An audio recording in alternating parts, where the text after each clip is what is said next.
Well, hello, Nativity Bibleheads. It is Dr. Wayne, and this is your Sunday morning Power Bible Study. Now, today, what's the date? Oh yeah, it's Valentine's Day, right? February 14th. It is the last Sunday of Epiphany. So the way the lectionary works is this. Epiphany is only as long as Lent/Easter lets it be. And with the date of Easter being what it is, means that we aren't doing the 6th, 7th, or 8th Sundays after Epiphany, which we could have if Easter were later. But with Easter being what it is, which is basically the 2nd Sunday in April, I think that's true. I think that's accurate. No, the 1st Sunday in April. Today is the last Sunday of the season of Epiphany. And the thing about the last Sunday of the season of Epiphany is that it always jumps forward to the point in the gospel story. I'm going to put my thing a little higher here because I realize it's a little bit too loud. Our gospel story always jumps to that point in the story where there is the Transfiguration. The Transfiguration in this year's lectionary cycle, which is year B in the Gospel of Mark. I'm going to start with it because here's how this works. It's the gospel lection, especially on a Sunday like this, where it's the last Sunday of Epiphany. It always finishes with the Transfiguration story. Not to be confused with the festival of the Transfiguration, which happens, I didn't look it up, but it's not this Sunday, but it's come somewhere in a weekday cycle, annual. Mark chapter 9, verses 2 through 9. Yes, Mark chapter 9, verses 2 through 9. I hope you have, I'm in the New Revised Standard Version. 6 days later, I don't have time to go into what that's about. 6 days later, Jesus took with him Peter and James and John.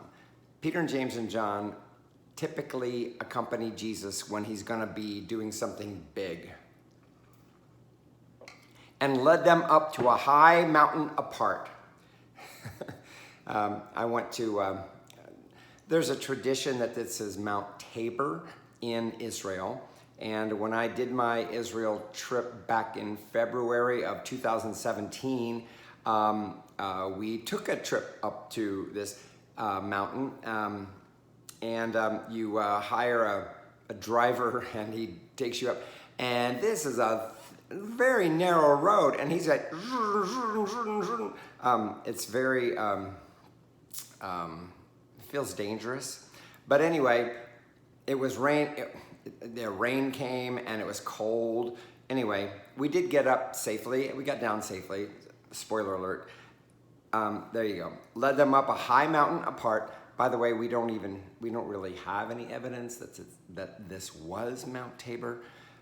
That's just the tradition, okay? And they even built a big old monastery up at the top of it because they believe it. Who knows? Okay. By themselves. Last sentence in our verse 2, and he was transfigured before them. Notice how, I guess, matter of fact the narration is.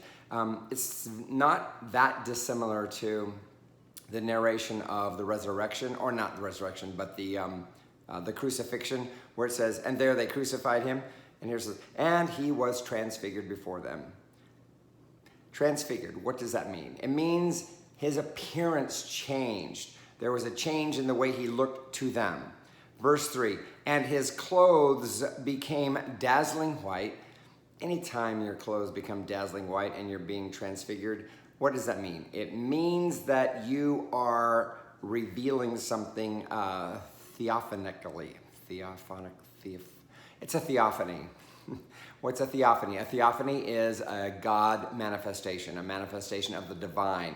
Theo, God, Pheny, to look to see, to show. Theophany, God showing, God manifestation. Remember, this is the last Sunday in the season of Epiphany. What does Epiphany mean? Epiphany means the season of manifestation. This is always the crucial event that concludes that season. What does it start with? It starts with the wise men. Remember the wise men? Here's the difference between the wise men thing. The wise men visiting, there's no evidence that after that happened, that everybody looked upon Jesus as like, oh, this is that teacher who, oh yeah, the wise men came and saw him, and they bring. What's the past tense of bring? Brought. They brought. There you go. What? Gold and frankincense and myrrh. No, that's not what happened, or that's not what people knew about him. They still thought of him as, oh, this is that guy who, especially in Mark, which is our gospel, oh, this is that guy who, his dad is a carpenter, and he's from Nazareth. Can anything good come out of Nazareth, right? Anyway, this is the tradition. Verse 3, and his clothes became dazzling white, such as no one on earth could bleach them. This is language of theophany. This is language of divinity showing itself. Verse 4, and there appeared to them Elijah with Moses, who were talking with Jesus. Now, we're going to look at the first lesson, the Old Testament lesson, where we find Elijah. And so it's important that the way that it's languaged is that he appeared to them. There appeared to them, and who's the them? The them is the disciples, right? Peter, James, and John. Elijah with Moses, okay? Moses was the lawgiver. Moses was the original receiver of the Ten Commandments, of the law. And Elijah is the prophet that arose, that provided the correction during the time of the kings. He'll appear toward the end of 1 Kings in our Wednesday Bible study Wednesday. We are going through 1 Kings. We haven't got to Elijah yet, but Elijah represented a supreme representation in the Jewish mantra of, the prophets. The prophets were always a correction for the law. They were a correction for the kings. They were a correction for the priests. They were a correction for whatever was going wrong. The prophets did that. And there appeared to them Elijah with Moses. So Elijah provided correction for what the way Moses was being interpreted, who were talking with Jesus. So Elijah's there with Moses, and they both were talking with Jesus. This is a representation of a succession, okay? We're going to see this in the Old Testament lesson. The idea is that when there is succession, when there is like, okay, somebody greater than me comes along, this is what's happening. Jesus is appearing as somebody who's superseding what came before. Moses, Elijah, and now Jesus. Listen to this, verse 5. Then Peter said to Jesus, Rabbi. Rabbi is a word that simply means my teacher, because back then they didn't have rabbis, back in the first century. It is good for us to be here. And Peter's like, this is great. Basically that's what he's saying. He's saying, this is great, Jesus. Rabbi, it's good for us to be. Let us make 3 dwellings. One for you, one for Moses, and one for Elijah. Okay. Notice verse 6 says, he did not know what to say, for they were terrified. So Peter was prepared to say, in his building of the three dwellings, like, oh, this, we're all good. It's like, oh, every equal status, right? This is not what was happening. What was happening was something different. The word of Jesus, the talking to Jesus, meant that he was superseding what had gone before. Look at this, verse 7. Then a cloud overshadowed them, that's all of them, okay? Peter, James, and John, Elijah, Moses, and Jesus, right? Then a cloud overshadowed them, and from the cloud there came a voice. Now, anytime clouds appear, it's an indication of divine manifesting itself, okay? This is my son. Elijah didn't hear this word. Moses didn't hear this word. Jesus, when he was at his baptism in Mark's gospel, heard the word of, "You are my son." Now, the word that's coming from above, from the divine word, from God, is, "This is my son." It's as though God is teaching the people that are following him, the people who are following Jesus, the people who went up to the top of the mountain, Peter, James, and John, "This is my son, the beloved," okay? Or my beloved son, however you want to language the adjective. This is my son, the beloved, this is my beloved son. And get this, we're at the last few words of verse 7. Listen to him. This is my son. Listen to him. One of the things that the prophets talked about is like, oh, the prophets. Prophets talking about God. Prophets talking about what's going on. Moses. Moses got the law. Moses has the instruction. Moses has the teaching. Moses has the Torah. This is my son, the beloved. Listen to him. It's not. The emphasis isn't listen to him. No, the emphasis is listen to him, as opposed to Elijah, Moses, which isn't, it's not invalidating Elijah, Moses. It's just saying that there's a succession going on here. There's a succession. There's Moses had the law, Elijah provided correction, blah, blah, blah, blah, blah. Now, Jesus, this is my son, the beloved. Listen to him. It occurs as though it is the final act in God's manifestation. That's the whole point of having the last Sunday of Epiphany. That's what this is.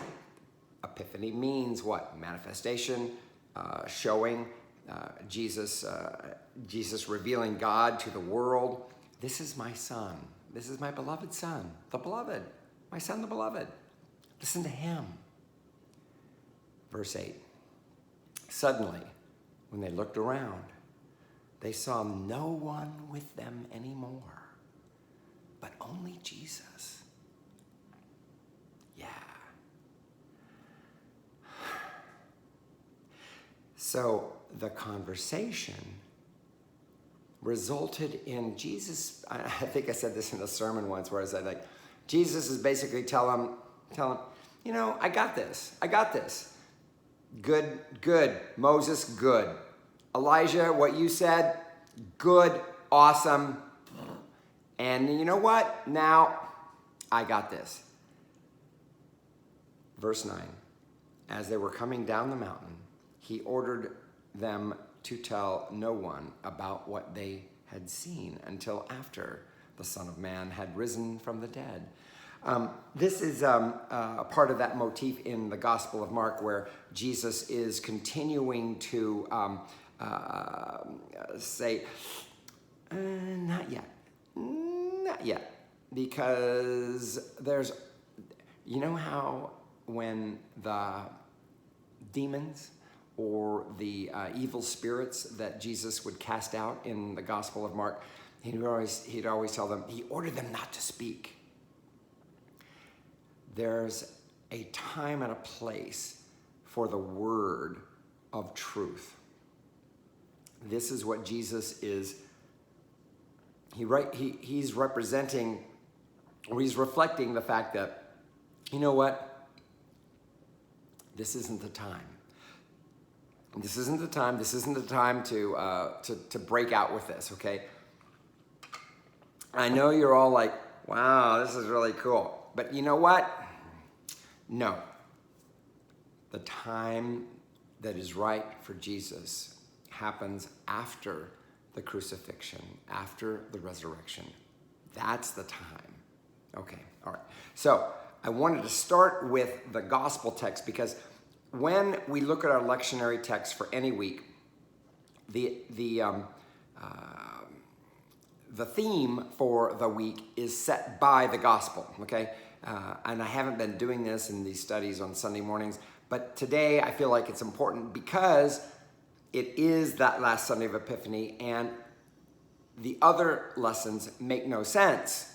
Well, they don't make as much sense unless we look at what the gospel said. So we're going to go back to the first lesson, which is in 2 Kings. It's in 2 Kings chapter 2, verses 1 through 12, and it's a succession narrative.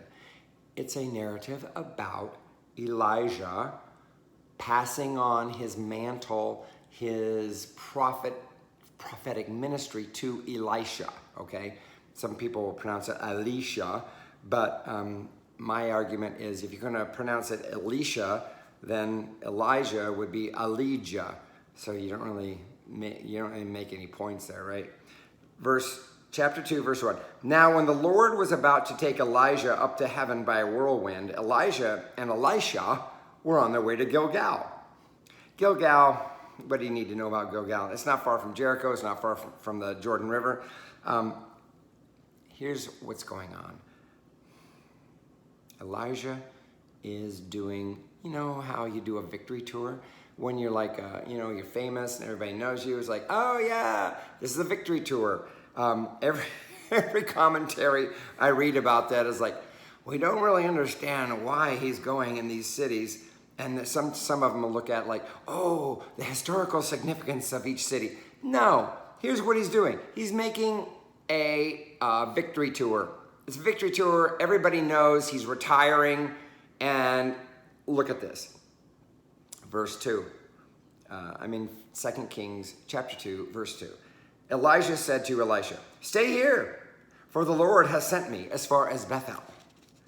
But Elisha said, as the Lord lives and as you yourself live, I will not leave you. So they went down to Bethel. The company of prophets who were in Bethel came out to Elisha and said to him, do you not know that today the Lord will take your master away from you?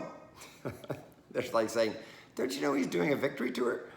And he said, yes, I know. Keep silent. So Elisha's like, hey, I got this. I'm just along for the ride because I have a request I'm going to make later. Verse 4, Elijah said to him, Elisha, stay here, for the Lord has sent me to Jericho. Oh, really? Okay, but he said, as the Lord lives and as you yourself live, I will not leave you. So they came to Jericho. The company of the prophets who were at Jericho drew near to Elisha and said to him, do you know that today the Lord will take your master away from you? And he answered, yes. Look at this. In verse 5, yes, I know. Be silent. It's like, you don't think I know he's doing a victory tour? Verse 6, then Elijah said to him, stay here, for the Lord has sent me to the Jordan.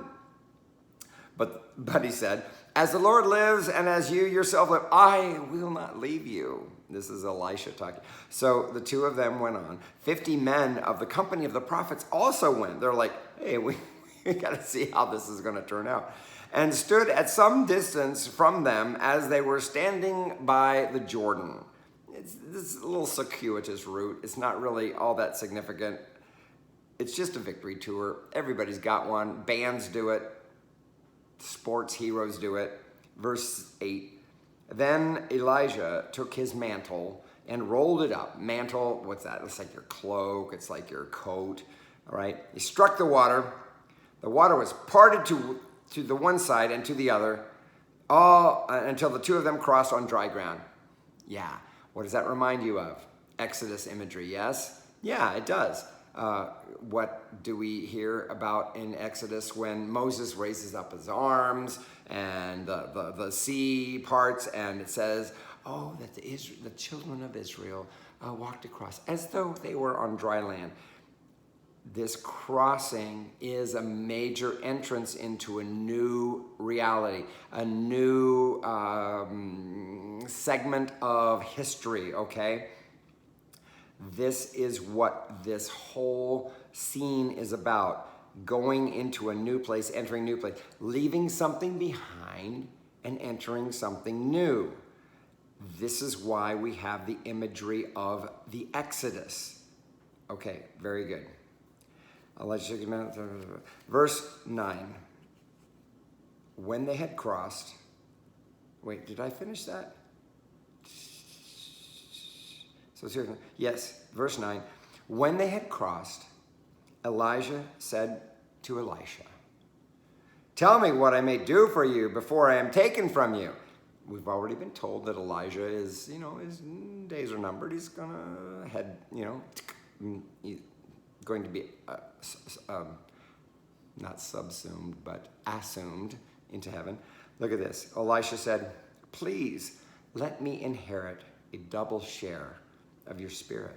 Verse 10, he responded, you have asked a hard thing, yet if you see me as I am being taken from you, it will be granted you. If not, it will not. As they continued walking, a chariot of fire and horses of fire separated the two of them, and Elijah ascended in a whirlwind into heaven. This is one of the reasons, quite frankly, why at Jewish celebrations of the Seder, they leave an empty chair. Who is the empty chair for? Elijah. Why? Because he didn't die, right? It's like, oh, later on, you will have prophets talk about, oh yeah, Elijah's going to come back. Remember in the Gospels, Jesus says, oh yeah, Elijah returned. That was John the Baptist. That's a different lesson, but anyway, this is where that started. Verse 12, Elisha kept watching and crying out, Father, Father, the chariots of Israel and its horsemen. But when he could no longer see him, he grasped his own clothes and tore them in two pieces. This is a succession narrative. The fact that Elisha grabbed his clothes and tore them in two pieces, that's a sign of lamentation. It's a sign of being, I can't believe all this has happened.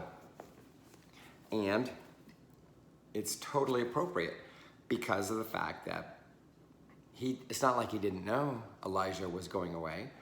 It's not like he's the one, after all, who made the request of like, oh, I want a double portion. And well, if you see me, then you'll get it. Well, he did see it, and he did get it. Why is this important for our last Sunday after the Epiphany? Because in the Transfiguration, we see a succession narrative, a succession of the past to the future. In 2 Kings, the past was Elijah, the future was Elisha, okay?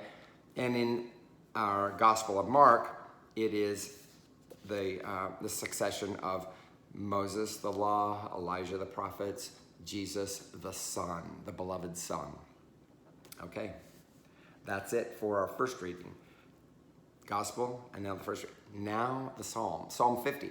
We only do the first, 6 verses of Psalm 50. The mighty one, Psalm 50. The mighty one, I'm looking at it, I'm looking at it in the New Revised Standard Version. I shouldn't do that because when we do our worship from the Psalm, we use our translation in the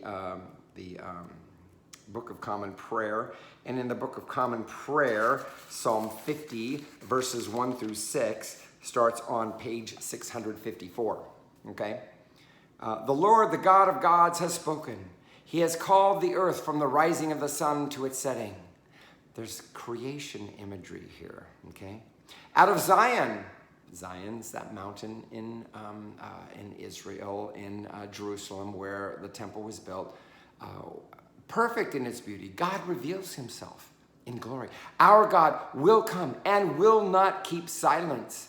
Before him there is a consuming flame, and round about a raging storm. Remember in our gospel that talked about the cloud descending on the Mount of Transfiguration? Our psalm is reminding us of the fact that when God shows God's self, it's not just blue skies and, oh, isn't it a clear day? No, it's always clouds and flames and storm, that kind of thing. That's how God shows God's self. Verse 4, he calls the heavens and the earth from above to witness the judgment of his people. Gather before me my loyal followers, those who have made a covenant with me and sealed it with sacrifice. You know what? Is this not a good way to describe, remember the people with whom Jesus was speaking on the Mount of Transfiguration? Moses, Elijah.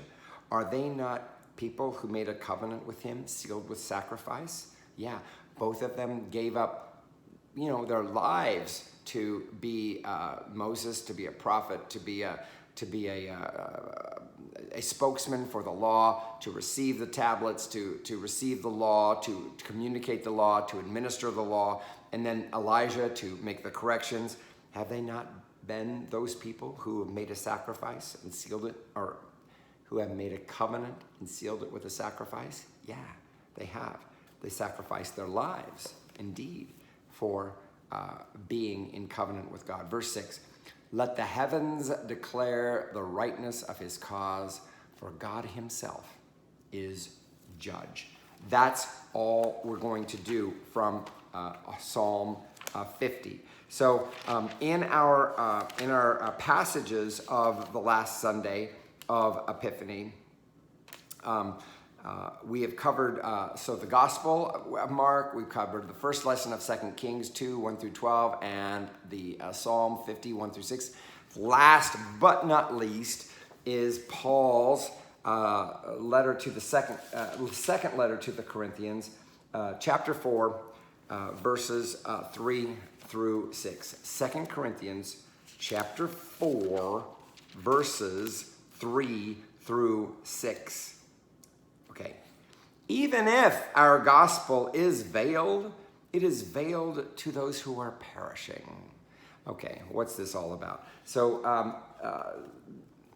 in chapter 3 of 2 Corinthians, Paul had talked about how Moses, who when he spoke with God, that he his face shone so much. Oh, doesn't that remind us of something? Yes, it does. It reminds us of the fact that Jesus had this was wearing this when he was transfigured before Peter, James, and John on the Mount of Transfiguration. That he was transfigured with his into a white raiment, whiter than any bleach on earth could bleach it, could make it white. So this idea of the veiling is reference to the fact that Moses' face was shining so much that it had to be veiled, okay? And even if our gospel is veiled, it is veiled to those who are perishing. The idea is that truth, that manifestation of God, remember this is the last Sunday of Epiphany, so the manifestation of God, even though the manifestation of God is like so overpowering, Moses had to wear a veil. Peter, James, and John, they didn't wear a veil, but they did see Jesus transfigured and a raiment of dazzling white. Verse 4, in their case, the God of this world has blinded the minds of the unbelievers to keep them from seeing the light of the gospel of the glory of Christ, who is the image of God. So in Paul's letter, he's referring to the fact that his own people, the Jewish people, because remember, he was raised Jewish, he had trained as a Pharisee, so he was one of the most faithful of all the faithful Jews that could possibly be. He's now saying that the fact that they haven't received Jesus as their Messiah, he talks about them as being blinded. In their case, the God of this world has blinded the minds of the unbelievers. It's as though he's saying that they don't accept it because they don't comprehend the fact that they don't know what they're seeing. The fact that Jesus is the Messiah, that this risen Lord is the Messiah of God, that it's as though they are confused, is what he seems to be. To keep them from seeing the light of the gospel of the glory of Christ, who is the image of God. This is one of just a couple of places where Paul exclaims the presence of Jesus, the visage of Jesus as being the image of God. This is part of our Epiphany text. Why? Because in the last Sunday of the Epiphany, in the Transfiguration, we see Jesus as the beloved Son, okay? And in Paul's letter to a second letter to the Corinthians, he's saying that this Jesus was the image of God, okay? Hence the white raiment, dazzling, more white, like blowing their minds, okay? Verse 5, for we do not proclaim ourselves. We proclaim Jesus Christ as Lord, and ourselves as your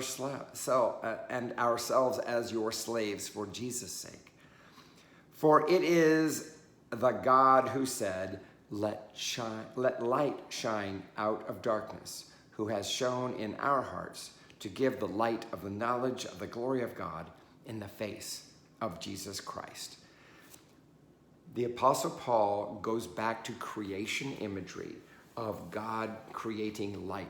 Creation imagery. Jesus is a manifestation of God, whereby the creation, God's creation of the world, becomes even more manifest in this bright light. Because remember, what was that thing that God created on the first day? Light. Before the sun, before the moon, before the stars, God created light. And in the Transfiguration, Jesus shows us this light as though he is this creation of God. Don't want to get technical about the order of creation here, but Jesus presents himself as God's manifestation, God's revealing, God's epiphany. Even more so than when Jesus was manifested to the world in the manger, or not necessarily the manger, but when the three kings, the Magi, came and honored him. So this is the culmination of our Epiphany season. We move on to Lent next week. And we will build up to Holy Week, the Passion, and ultimately the Resurrection. But this is that Sunday where we celebrate the brightness, the lightness, the ultimate manifestation. If you can imagine it think of it like fireworks, okay? Think of it like fireworks, like all these little sparkling things in the sky. Manifesting that, God is 100% present in this Jesus. This is what we're supposed to walk away with. And then comes the downer with Ash Wednesday and the whole thing about, remember, you are dust, and to dust you shall return.